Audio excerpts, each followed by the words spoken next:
அங்கே நமன் மாறுகின்றார். எவன் தூரம் காவல் என்று சொல்லக்கூடிய அந்த தீய சக்திகள் நம்மை விட்டு அகற்றி விடுகின்றது. இப்போது இறையருள் நிறைந்திருக்கின்ற இந்த நன்னேரத்திலே நாம் இந்த இறைவிழாவை சிறப்பிக்க இருக்கின்றோம்.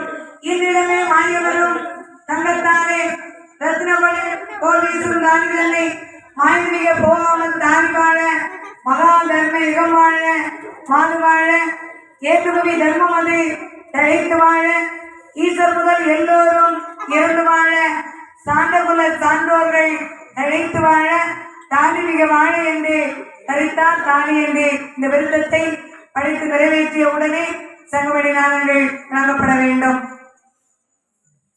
இந்திடவே மாயவரும் தங்கள் தானே ரத்ன வழி வாங்கி தானே தன்னை மாய்ந்தெளி